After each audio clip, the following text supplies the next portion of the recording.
We gather today to witness a special and rare moment. America has, through both word and deed, demonstrated a commitment to honoring the service and sacrifice of the United States Armed Forces. This serene and beautiful facility is a wonderful example of our deep commitment. Remembrance, however, is more than brick-and-mortar cemeteries and monuments. It is also an enduring commitment to tell the stories and honor the legacies of the fallen. Men and women who sacrificed for us deserve no less.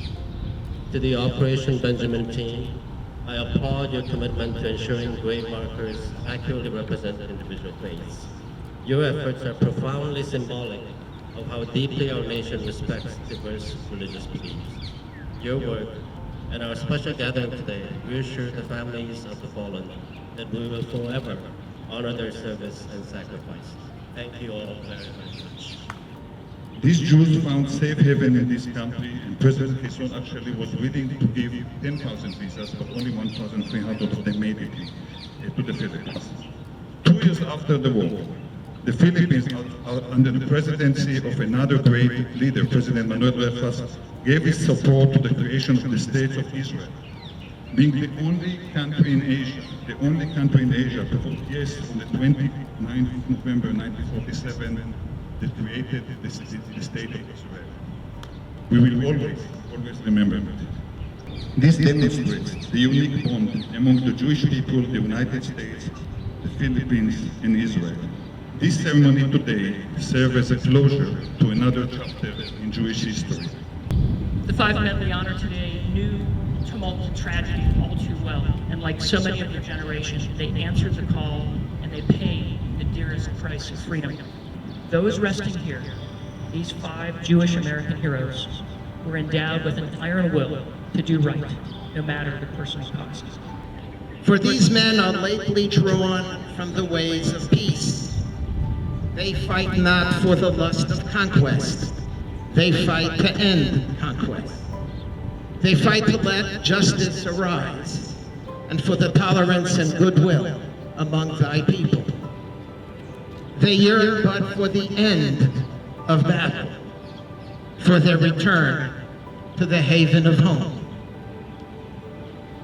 Some will never return. Embrace them, Father, and receive them, thy heroic servants, into thy kingdom. It is precisely this that brings us here today, to remember these soldiers. We publicly acknowledge and we publicly affirm that our profound gratitude to them for their heroic contribution to the defense of America and to freedom and to democracy throughout the world has not dimmed with the passage of time. We're so honored to be here. Baruch she'achiyanu b'kiyamanu b'hikiyanu lazman hazeh. We thank you, Lord, for allowing us the opportunity to see this day come to fruition. Very shortly, we'll complete the purpose of all of these efforts, and we'll erect the Star of David, the established symbol of Judaism, over the graves of five heroic young men. And the workers will do it with great dignity and precision, befitting the quiet magnificence of these hallowed grounds. And we'll stare at these granite stars, one after another, in awe, humility, honor, sadness. We've completed a long journey for these young, beloved men. It is an act that tears at my heart, animates my soul, and has been a consuming passion for a number of years.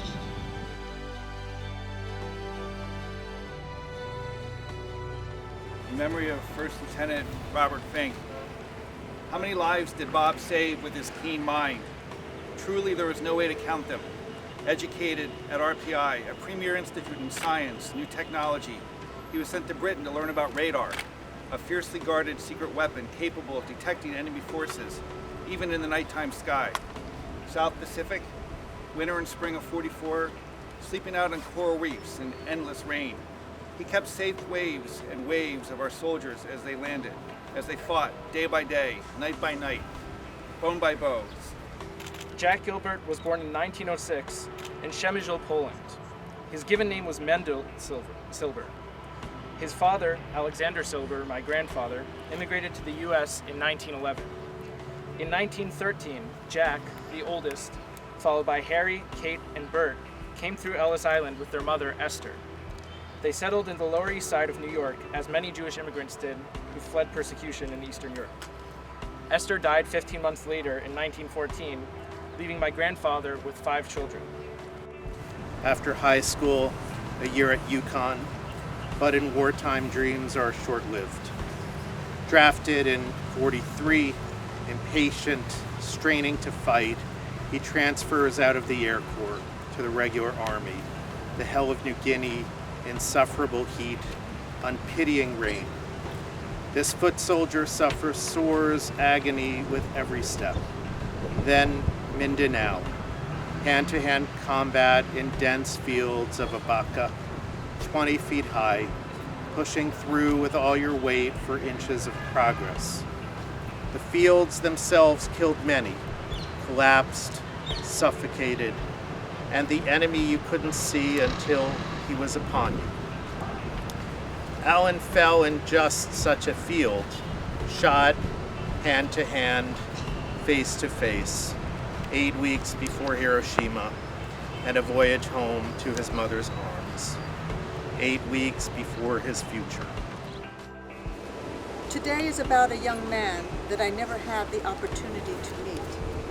Today's ceremony marks a sacrifice of a young man on behalf of his country, a country that welcomed his immigrant Yiddish-speaking parents, the same country that provided his father and mother an opportunity to provide for their children and their children's children.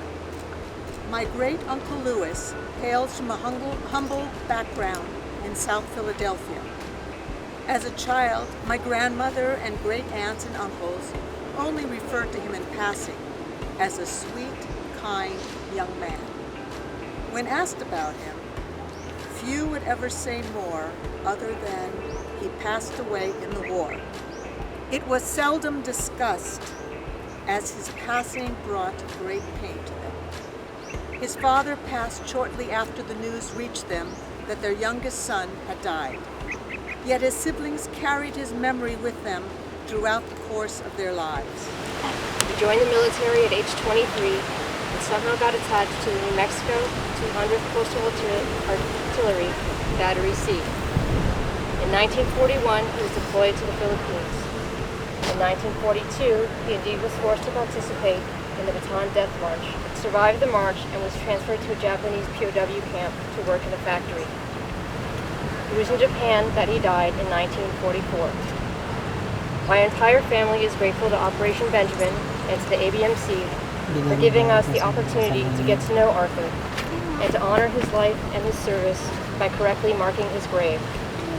Although I did not speak with my grandfather about Arthur, my grandfather always put his family first.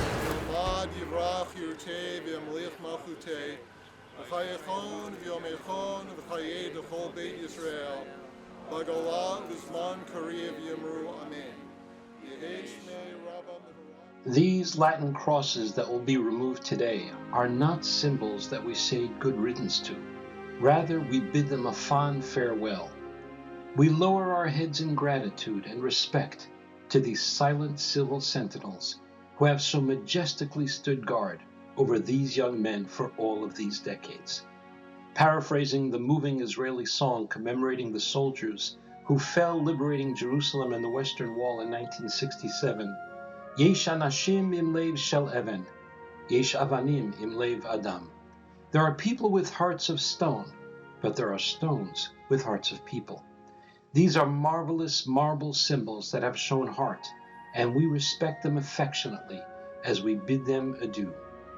Let's continue then with these proceedings in the spirit of brotherhood, bound by the love of these men, the love of country, the respect of history, and bound by the terrible truth that all of the accomplishments of these thousands and thousands of men and women, all the good they could have accomplished in their lives, is lost to us and lost to history.